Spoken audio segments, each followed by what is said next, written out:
bavuze yuko tugiye kurabira hamwe ku mpande zose mu cigwa kivuga ngo ni uwuhe munsi w'ikiruhuko no gusenga ku itegeko ry'Imana. Twahejeje kumvikana nk'abajejwe gucungera umwanya yuko mu mpande zose umwe wese aza kwigisha iminota 20 ku ruhande rw'abakristo, hanyuma iminota 20 ku ruhande rw'abayisilamu. Twahejeje gusenga, reka ku ruhande rw'abakristo duhagurutse umwarimu aduze icigwa mu minota yiwe 20. Kaze mwarimu.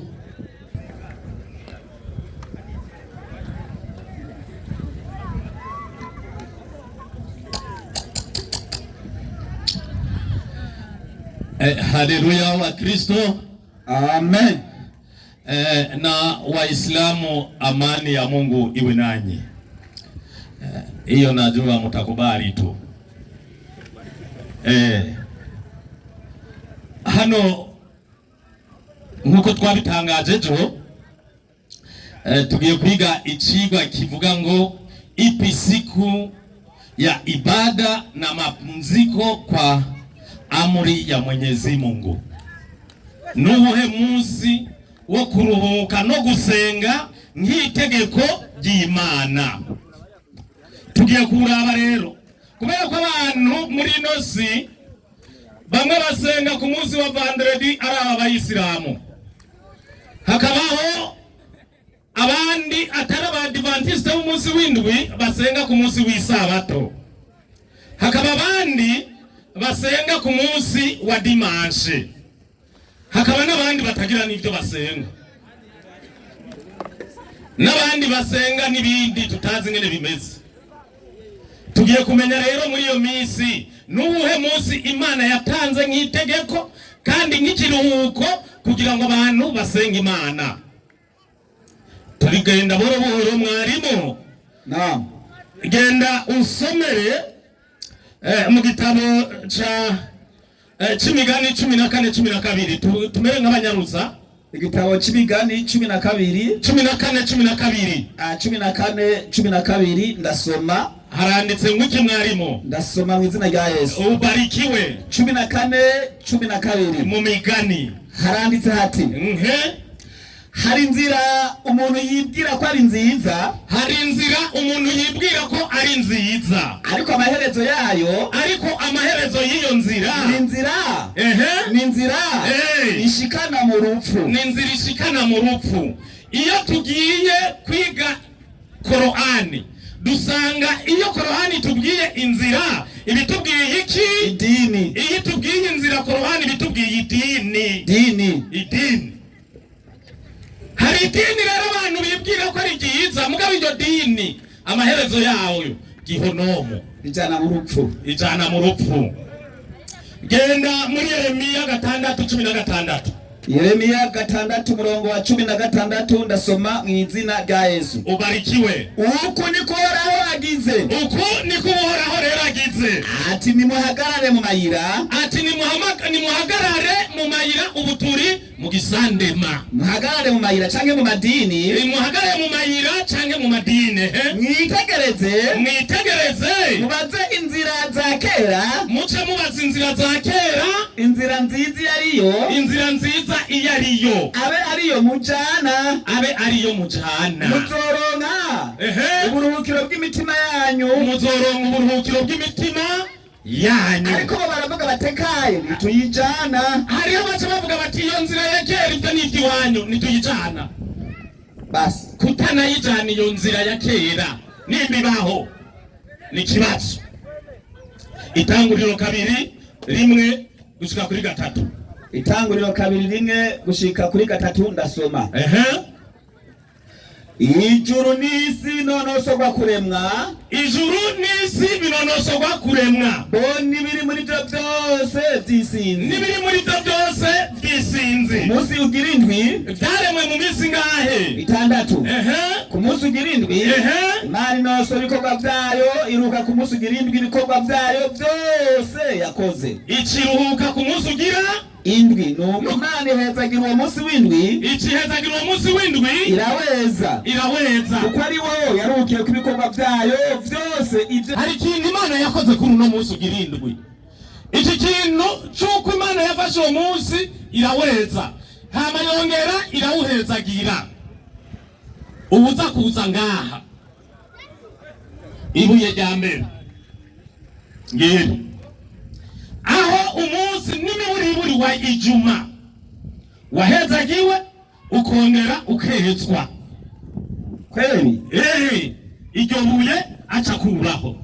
Mbega nimba Imana yarashoboye kurema mu minsi itandatu hama ikaza kuruhuka ku munsi ugira indwi, mbega Korani yoyo iremera ko Imana yaremye mu minsi itandatu? Niwe wobimenya. Korani igice c'indwi umurongo wa 54. Korani indwi umurongo wa 54. Ariko sinsoma mu izina rya Yesu. Wewe soma kubera ko iyo hayina mwerekeyo. Indwi 54. Haranditse hati. Handitse ngo iki mwarimu? Harasomeka hati. Hakika Mola wenu mulezi mwatangeka ngo Imana yanyu ni Mwenyezi Mungu, ni Imana yanyu aliyeziumba mbingu na ardhi katika siku 6. Yaremye ijuru n'isi mu minsi itandatu. Kisha hanyuma juu ya kiti cha enzi acaja ku ntebe y'icyubahiro yiwe araruhuka. Turagomba rero kumenya nimba mu minsi itandatu Imana yaremye na Korani kabitemera, none ibuye rigira kabiri kweli umunsi ugira indwi Imana yaciye ikora iki? Kuko dufise iminsi indwi mu ndwi. Nimba yaremye mu minsi itandatu muri Korani, umunsi ugira indwi Imana yarihe yaciye ijahe? Yakoze iki nayo ku munsi ugira indwi? Bisigura ngo rero nimba Imana yaremye uwo munsi yaremeye ko irafise n'ingene wise yaciye wita ngo iko uwo munsi ugira indwi.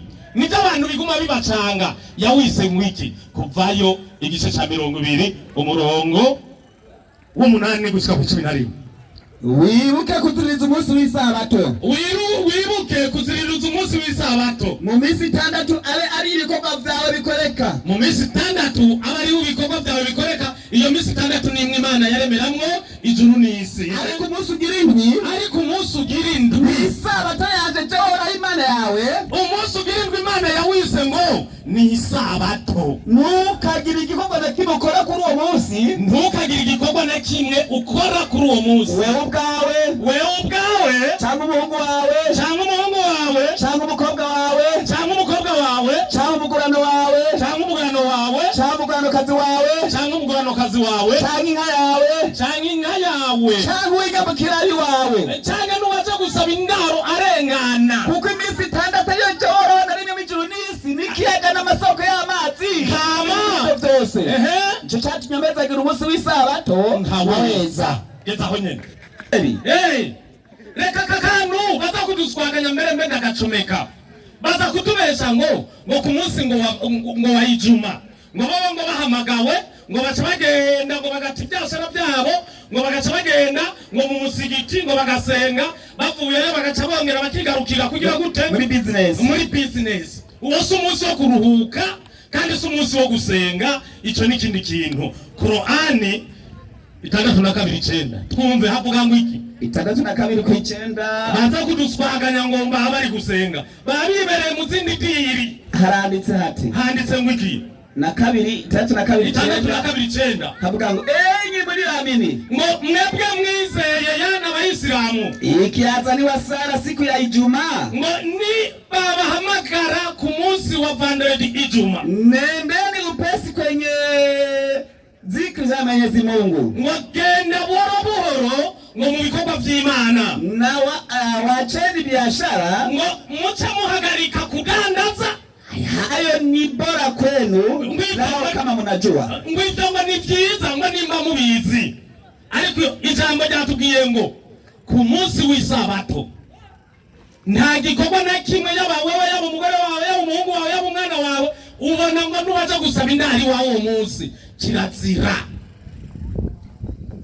Tugire rero nimba Imana yaratanze itegeko umunsi wo kuruhuka kandi wo gusenga, kubera iki mwebwe iyo ijuma yanyu muva murimwo mwagiye mu madiri hama mugaca mubahagarika mugaca mwinjira mu musigiti minota 15 mugaca mwongera mukavayo mukaja hehe kongera kudandaza?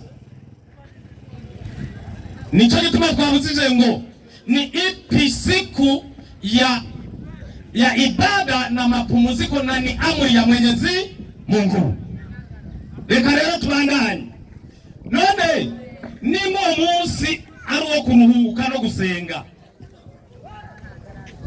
biba bimeze gute? Abalewi 23:3 Abalewi 23:3 ndasoma haranditse hati Abalewi 23:3 turasoma harasomeka hati 23:3 mu minsi itandatu abe ari ibikorwa bikorerwa, aba ari ibikorwa bigira gute bikorerwa, ariko umunsi ugira indwi isabato yo kuruhuka bihebuje, ni isabato yo kuruhuka bihebuje, ni ikoraniro ryera,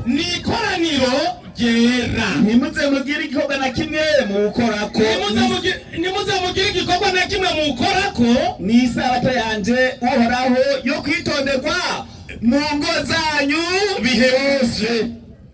Ntagire igikorwa na kimwe gigomba gukorwa ku munsi wo kuruhuka kandi ku munsi wo gusenga. Ibikorwa byose bigire gute bihagarare, kubera ni itegeko ry'iki ry'Imana. Kuva 31:16-17 31:16 ndageza ku 17. Yego harasomeka hati avuga ngo iki? Nuko Abisirayeli baze baziririza isabato, baze bayitondere uko ibihe by'urungano rwabo bizogenda bikurikirana. Manzu urindire rero ugeza aha mu kanya baragaruka baduswaganye ngo none ngo mwebwe muri Abanyisirayeli, baraza kubitubaza kweli baraza kubitubaza ngo none ngo mwebwe ngo muri Abanyisirayeli, reka gende namuvunye kugira ntaze kugaruka hano. Mariko 7:27 Mariko 2:27 Mariko 7:2 Mariko 2:27 Isabato yabayeho kubw'umuntu. Ikibazo umuntu wese ari ngaha giruko, umuntu ari ngaha wao sio wa binadamu, birabaraba ni wanyama vipi? Birabasha. Isabato yabayeho kubwo umuntu, ariko umuntu siwe yabayeho kubw'isabato, nico gituma umwana w'umuntu ari umwami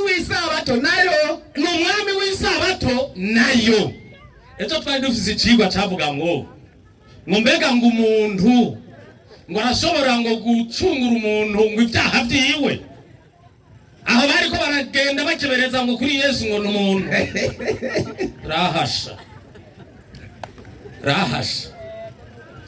unimbura umuntu uvyumva hano turi mu gisandema umuntu wese yabayeho kubw'isabato. Isabato niyo yabayeho kubw'umuntu, umuntu siwe yabayeho kubw'isabato. Nico gituma mu mabwirizwa y'Imana 10 abantu bose bemera bari ku isi kiretse abatagomba kuyemera harimwo ibwirizwa rigira 4 ry'isabato.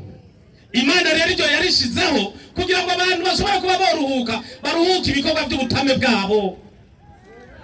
Mugabo abantu barabyanse, none tuzokoma induru gushika ryari? Mu babyanse aba barimwo.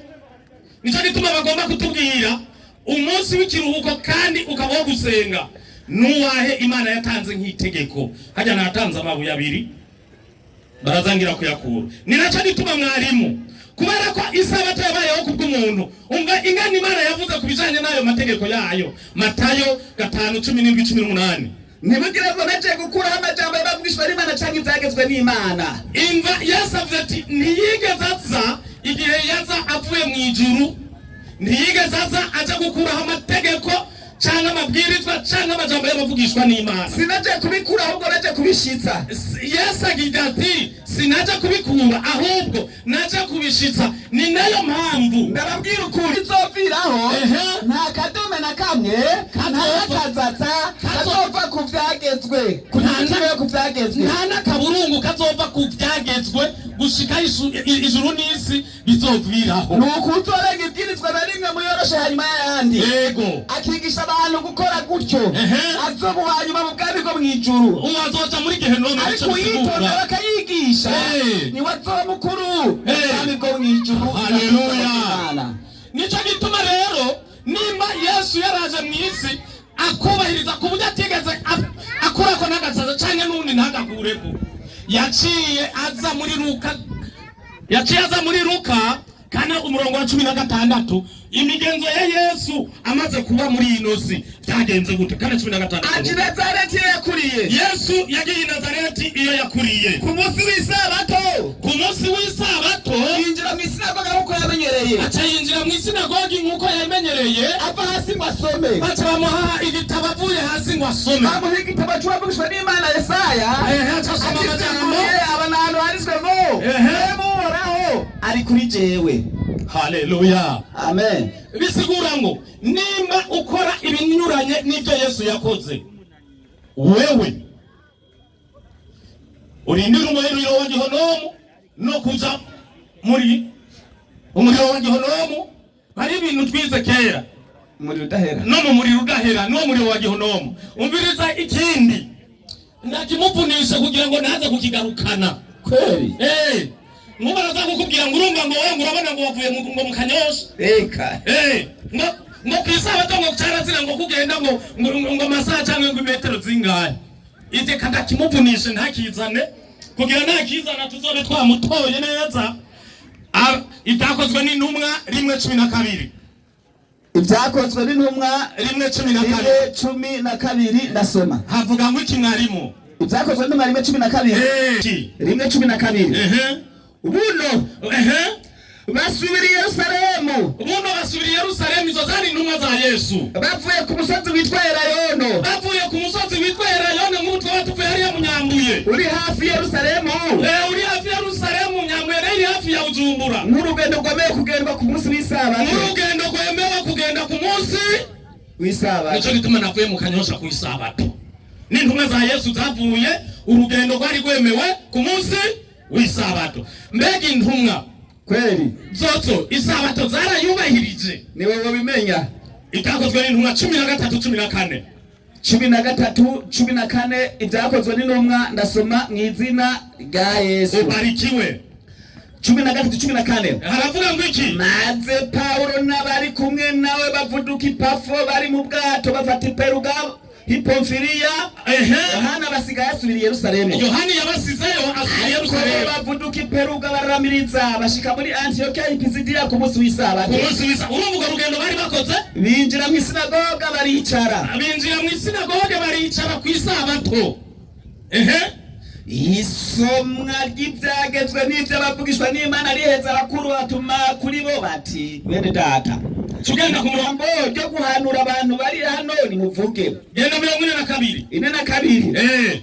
Ariko barasohoka barabinginga ngo aya majambo azavuga no ku isabato izokurikira. Intumwa ziriko zirasohoka ziri mu isinagogi. Ku isabato ikurikira bace bazinginga abari bahari. Tumviriza rero ayo majambo no ku isabatiza muze mwongere mugire gute muyavuge. Mbega ku isabato yakurikiye byace bigenda gute? 44. Ku isabato ikurikiriyo hakorana nk'abo mu gisagara cyose. Jambo Imana hacakorana abantu bose muri ico gisagara baje kumva iki? Ijambo ry'Imana. Mbega we wakengereye isabato uzobigenzwa gute? Korani 2:65 waruzi ngo ndarisiga. Mbere yisome mu Kirundi wazanywe Kirundi. Yisome mu Kirundi 2:3 kandi mwaramaze kumenya bamwe bahemuka muri mwebwe ku isabato. Mwaramaze kumenya bamwe muri mwebwe bahemuka ku isabato, natwe tukababwira duti ni mubi nkende, ni mubi nkende, ni mubi nkende, ni mubi nkende ziteye isoni.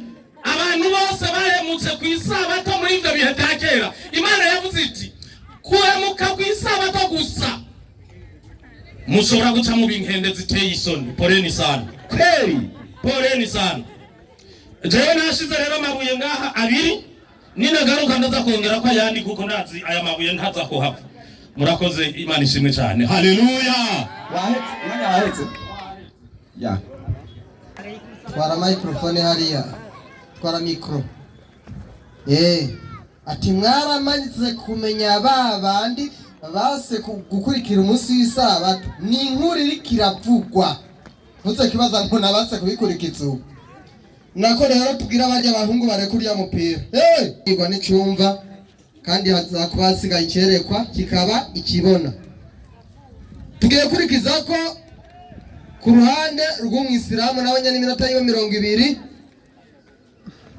kucirwa catuwe n'abakristo avuye ngaha. Nibaza ko mwabyumvise byo yavutse, yakurikiranywe bihagije. yakurikiranye. Karibu rero iminota 20 bari mu Idrisi.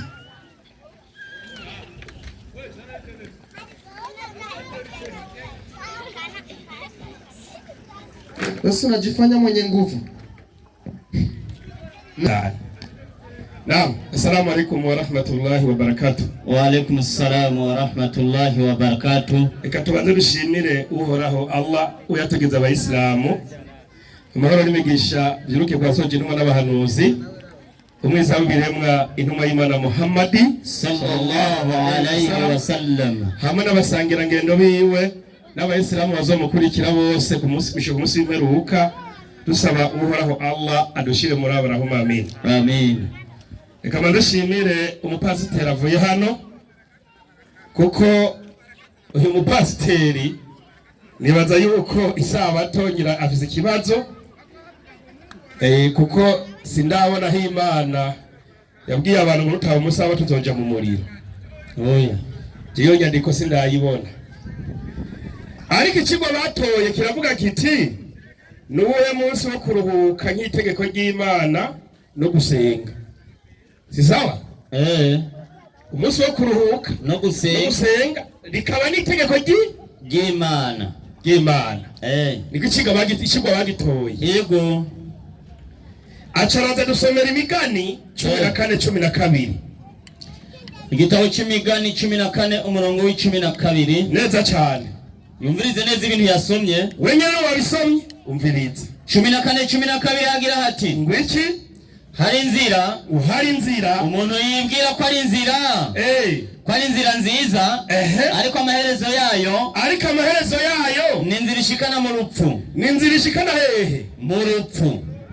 Nyereka ahantu Imana yategetse Adamu umuntu wa mbere ngo ziririze isabato kuri umumenyi, tugira tumenye ko yoba yayo, kuko umuntu wa mbere yaremwe Imana ibona ko bikenewe yari kumuremana itegeko ryo kuziririza isabato. Umuntu wa mbere Imana yaremye imuha n'inzira yarinde Adamu. Imana imaze kurema Adamu baronse inzira. Iyo nzira nayo Adamu yarose niyihe? 30 Korani nyene iri hejuru. 30 igitabo cyera na Korani banje kwikinga kora ndinde na Satani yavumwe. Harigera byo musanga inzira itariyo uwayifasha ari wewe. Kwizina ry'Imana nyene babazi y'impuhwe. Yego, ni utumbereza uburanga bwawe mu idini ritomoye Islamu. Imana imaze kurema Adamu ikimuha n'idini ritomoye rya Islamu. Mbere Imana imubwira iti tumbereza uburanga bwawe mu idini ritomoye. Iyo ni naryo kamere ndemanwa. Allah yaremanye abantu. Ni nayo kamere ndemanwa Imana rugira byose Allah yaremanye abantu bose baremwe arabaki abayisilamu. Uko nyene inzira irabonetse, nta sabato ihari kweli. Nico gituma twebwe abayisilamu ibyo ntituraba kabisa, kubera ko dukomoka kuri Adamu umwisilamu kweli. kubera yuko mwarimu Na. umuntu wese avuka yemera imana imwe mudende ubwisilamu buca bukuvako bakubatije ku mana zingahe zitatu turakubatije ku izina rya data n'irya mwana n'irya mutima mweranda twiri mu mazi ubwisilamu bwa adamu baba bafuse baba bugukuyeko tuwe turaguciye ku musaraba ibyawe birarangiye twebwe nayo ntituriyo oya ni nayo mpamvu twebwe nk'abantu bo kwa adamu na kwisi yaciye avuga ati ku munsi wa ijuma yasomye Korani 62 umurongo w'icenda Korani 62 umurongo w'icenda suratul Juma niwe yasomye somira nyandiko inasema hivi avuga ngo iki bismillahirrahmanirrahim ati ku izina ry'Imana nyemberazi nyarimo niwe yarungitse abantu 62 umurongo w'icenda uvugira uti emwe abemeye nihategwa kamo k'isengesho ryo ku munsi wa ijuma nihategwa kamo k'isengesho ku munsi wa gatanu wa ijuma munyaragase kuninahaza Allah twebwe dutegeka kunyaragasa kuninahaza uhoraho Imana rugira byose bandanya tunareka ibidandazwa ivyo nivyo vyiza kuri mwebwe iyo muba mwari mubizi ivyo nivyo vyiza kuri twebwe tuza kuba tubizi isengesho niryarangira Imana igacitubwira iti mwebwe n'abayisilamu nimwaheza gusenga muce mukwiragira mw'isi muce dukwiragira mw'isi kurondera ingabirano za Allah twebwe duce tugenda kurondera ingabirano zikomotse kuhoraho Imana rugira byose kenshi twebwe tuguma turira hazohora tugiye kuronderera ifungurwa kugira ngo mutunganirwe kugira twimererwe neza mu miryango yacu imere neza kweli iryo ni itegeko ry'Imana ryaje ku bayisilamu kuko na Adamu Imana ikimurema yamuremye ari umwisilamu nta sabato yamuhaye kweli ushima tani isabato yamuhaye umviriza iyo byagenze mwirema 3 Itanguriro 15 16 17 Itanguriro 3:15 umurongo w'17 inyandiko iragira iti igira ngo iki 3:15 koroka hagira hati nzoshira inyamane hagati yawe Imana ikitanga n'itegeko kuva ikirema Adamu ikamuha n'umugore Imana ivuga iti nzoshira inyamane hagati yawe n'uwo mugore no hagati y'uruvyaro rwawe n'urwiwe bandanya uzogukomeretsa umutwe nawe uzorukomeretsa igitsintsiri ego kandi abarira uwo mugore ati Imana yabwiye umugore iti nzogwiza rwose umubabaro wawe ufise inda banzurindire kubera twebwe indemano yacu ari ubuyisilamu nico gituma no bavye bose bagiye kwibaruka no kwisabato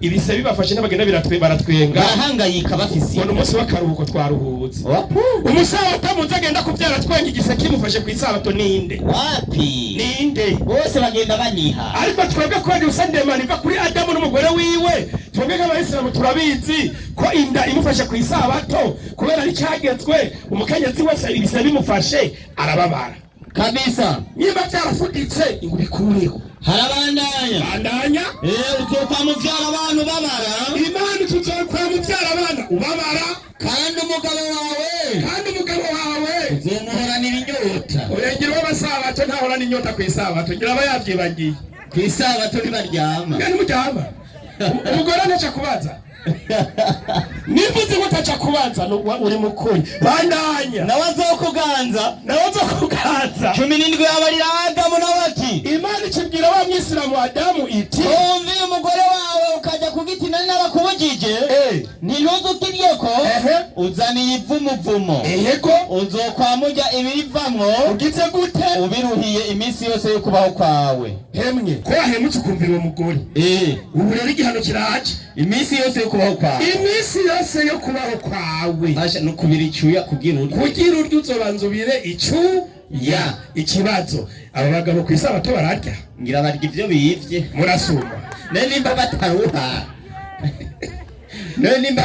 twere nk'abayisilamu turakora kuko icageze ku Imana iri mu muntu yamutegetse gukora ni nayo mpamvu nta tegeko nari muza kuronka hano ngo Adamu yararuhutse isabato ngo Aburahamu yararuhutse isabato ngo Nowa ngo yararuhutse isabato uzara yukwezi muzengeranihi Lameki ngo yararuhutse isabato Adanazira ngo bararuhutse isabato nta na hamwe uza kubikura nta na hamwe ivyo by'isabato byatanguye dari byatanguye kubera iki? hari habaye iki? Gusubira mu byagezwe. Igitabo cyo gusubira mu byagezwe 5:15. 5:15. Inyandiko irababwira iki? Ibabwira ngo iki? Inyandiko sinzi ko barayisoma. Bamusoma inyandiko. Hagira hati ku murongo w'15. Yego. Na Floribert abanza agakurikirana akakanda. Yakumbereze. Kandi uze wibuke. Kandi uze wibuke. Uze wibuke yuko nabo bari mu buja mu gihugu cya Egiputa. Wibuke ko bari mu buhungiro kwa Farawo. Jewe Uhoraho Imana yawe. Nagukuje ukuboko kw'inkomezi kandi kubanguye. Ndagukunza ukuboko kw'inkomezi kandi kubanguye. Nico cyatumye jewe Uhoraho mbikugera kuziririza umunsi w'isabato. Wewe mbwira mu miryango yabaye mu buhungiro kwa Farawo, wewe wari wo kwande? Wewe ukomoka kwande? Kugira uhabwe isabato wewe. So wawe yitwa nde? Mubagiye kwa Farawo mu gasho. Twumve ko bari mu buja kwa Farawo. Abimana imaze kubakura mu buja ibaye ikiruhuko. Nibo bahawe ikiruhuko kubera ingorane bagiriye mu buja. Wewe wari urimo. Wakora iki kwa Farawo? Wewe warakoropa. Ndirayotse ivyombo. Tubwire icyo wari ujejwe kwa Farawo. Sagayotse ivyombo cyamesura impunzi. Nta n'amesura ibyahi. Ni nayo mpamvu abahawe isabato. Aba ntibarimo. Ni nayo mpamvu yagasaba guhagora ni unayigo naje ngo navuye kwira ngo ndaje. Naje gukora no bavugishwa n'Imana ngo baragiye. Bari abandi bavugishwa n'Imana baragiye. Kuko itegeko ntiryabara. Nawe kubera itakuraba niyo mpamvu wavuye yumva ukaza kuko itegeko ryavuga ngo iki kuva 16:29. 16:29 umva itegeko ry'isabato nabo ryagenga. Si wewe icyo ryababwira. Yego. Inyandiko igira iti igira ngo iki? Raba jewe Uhoraho ko nabahaye isabato. Raba jewe Uhoraho ko nabahaye isabato. Nicyo cyatumye mbaha ibyo kurya by'iminsi 2. Yo nicyo cyantumye ndabaha ibyo kurya by'iminsi 2. Ikibazo uno munsi kwari ku isabato wabitoreye. Ejo ku mugoroba isabato itanguye mwabitoreye. Ko twari ngaha ko tutabonye mukorerwa manu ngo muyitahane mu masakoshi. Kuko ibyo bajya byava mu ijuru. Urumva? Abayihawe bahabwa ni rasiyo. Wewe wayitoreye hejuru. Tubwire. Kaguturabesha abantu bari by'amasabato by'iwawe. Bandanye nimba utatumye umugore gusoma. Arara umusa. Nicyo cyatumye jewe Uhoraho mbaha isabato. Nicyo cyatumye mbaha ibyo kurya by'iminsi 2. Nicyo cyatumye bahereza ibyo muri iminsi 2. Kuwa gatandatu umuntu wese naguma hari. Hemwe yaje gukora iki? Wewe wavuye mu kanyosha gute? Wewe ni giki cyakoze nyuma wemera yuko atakanyuguti kazovako? Yavuze ngo nta nakanyuguti cyangwa nakazatsa. Amajambo yavugishwa n'Imana kazovako. None wewe waje gute? We unimbe akuzanye hano. Bandanye inyandiko. Kuwa gatandatu umuntu wese naguma hari. Hemwe mwumva kuja gusenga. Niyagira umuntu ayagayega. Mundabire ko bikoma. Ndatora inkoni. Koma n'amakoti ariko arazunga.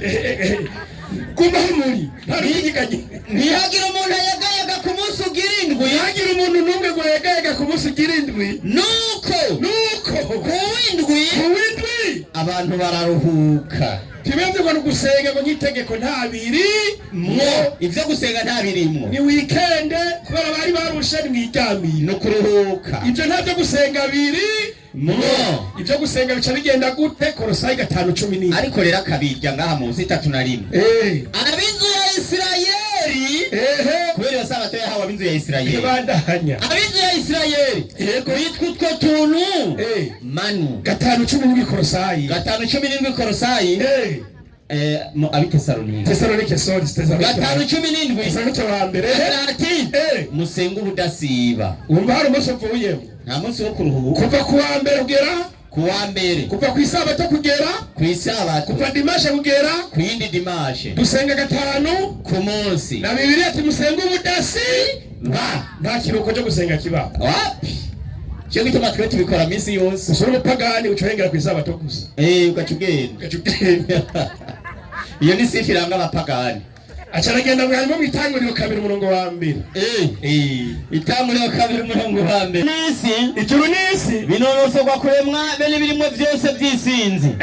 Ku munsi ugira 7. Imana inonosora ibikorwa yakoze. Iruhuka ku munsi ugira 7. Yemwe. Urumva ino mvugo? Imana irahejeje. Iranonosa. Ngora Bibiliya ikinyarwanda ne bisobanura neza kuri uwo murongo nyene. Imana iraremye irahejeje, nta na kimwe gisigaye. Washakiremo iki? natubwire. Ariko wowe ubuzima bwawe ngaha ku isi n'ubu burabandanya kuko nturashika. hagira ngo iki? kabiri yego. irangiza iruhuka Imana yaruhutse ku munsi wa karindwi. Nibyo yaruhutse ku munsi ugira indwi, atari ku mpamvu y'umunaniro, atabwo Imana yari irushe, ahubwo bitewe nuko nta kintu na kimwe cyari gisigaye. Nta na kimwe cyari gisigaye Imana itaragira gute? Itarahera. Ikibazo wewe ubatse ijyanzo ugaheza ubwo mugo uza gukora umufundi canke vyitwa kuruhuka canke akazi kaheze.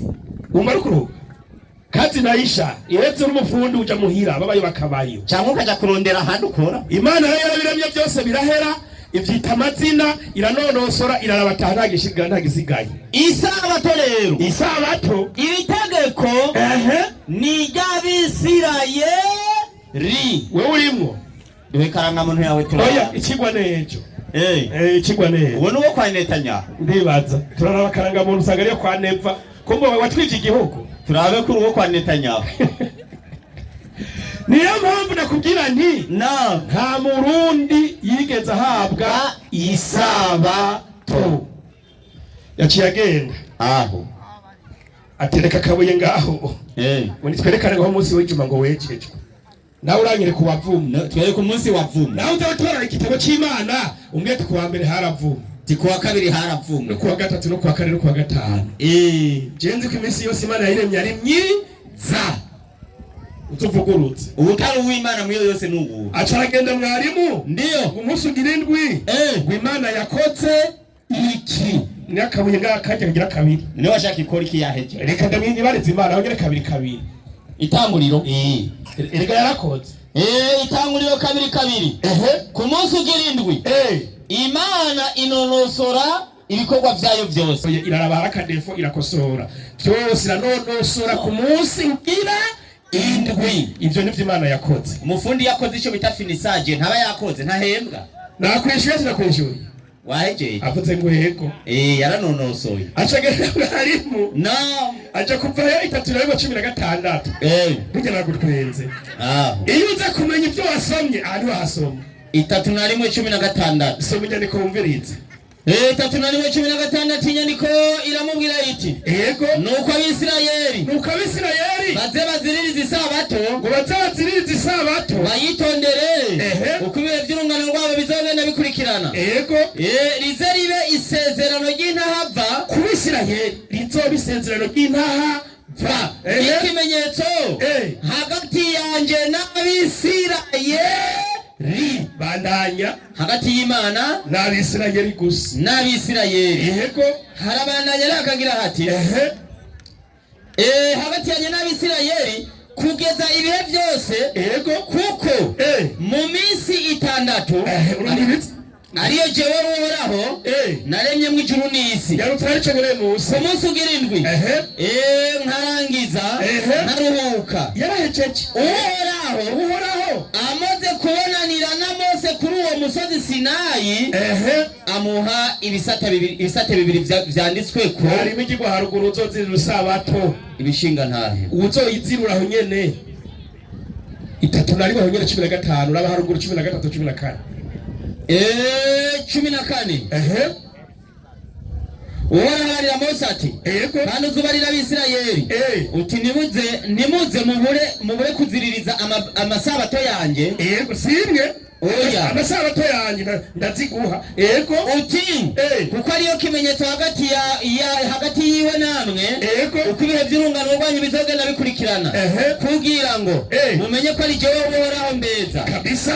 Uti nuko muze muziririze isabato kuko ari yera kuri mwebwe. Umuntu wese azoyizirura ntazabure kwicwa nimba kuko by'ukunye muri abasabato ngabagiye kubona nyunga amamoto bategere mu biki ku isabato. Umunsi ku isabato umuntu wese azoyizirura yavuze ati nta kanyuguti cyangwa n'agazatsa kazova ku byagezwe. Imana kimwe muri bajya Abisirayeli na isabato uzoyizirura ntazobure kwicwa. Uno musi mwishe bangahe kugira mube abukuri? None ega nabo nyine bari kukazi. Kanzurindire.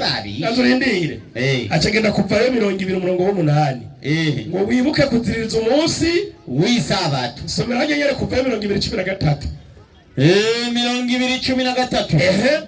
Inyandiko iragira iti ntukice. Hacaza n'indi tegeko ati ntukice. Nawe niwaza hano Imana yarivuguruje ikihindura iryo bwirwa ngo ntukice, ikibabwira ngo mwice umuntu ku isabato. Nimba ko byagezwe bidahinduka. Ni nayo mpamvu Imana yari yahaye isabato abizi ko yayihaye. Na Yesu amaze kugera ngaha mw'isi nukuri nta sabato yagize yubahiriza. Yesu sabato yubahiriza. Natwe kandi Yesu yarubutse isabato. Kubera yarabizi yuko Yesu itamuraba. Ariko Yesu acababwira ngo ikinama n'abaho umurongo Yohana 7:22. Yohana 7:22. Umva kazi yaguhaye ukuri. Mbere idini Yesu yabahaye. Hari idini ku isabato. Ego nukuri. Namuja kubyahama. Hagira ngo iki? Mose yabahaye gukebwa. Mose yabahaye gusiramurwa. Nawe ni kwavuye kuri Mose. Uko gusiramurwa ni kwavuye kwa Mose. Basokuruza banyu. Kandi murakeba umuntu ku isabato. Muzoze murasiramura abantu ku isabato. Niyo ndiri Yesu yabahaye. Uno munsi wasiramuye bangahe? Kwari ryo tegeko Yesu yakubariye ko ku isabato ari gusiramura abahungu badasiramuye. Niyo diri. Irebe mpamvu mwaciye mucika inkende zisuzuguritse nuko mutakoze amategeko y'iki y'Imana. Iyo tugasiramura abahungu kugira ngo bari gucika inkende. Assalamu alaykum. Wa alaykum assalam wa rahmatullahi wa barakatuh. Waisilamu takbir. Allahu akbar. Wallahi nuba abahungu baracambaye ibimapfingi ntibarasiramuko. Wareka kubabeshya. Aracari kibisha. None basiramuye bangahe? Baze batubwira. Okay. Niko rero iminota 22 iraheze ku mpande zombi. Reka tubongere iminota 10.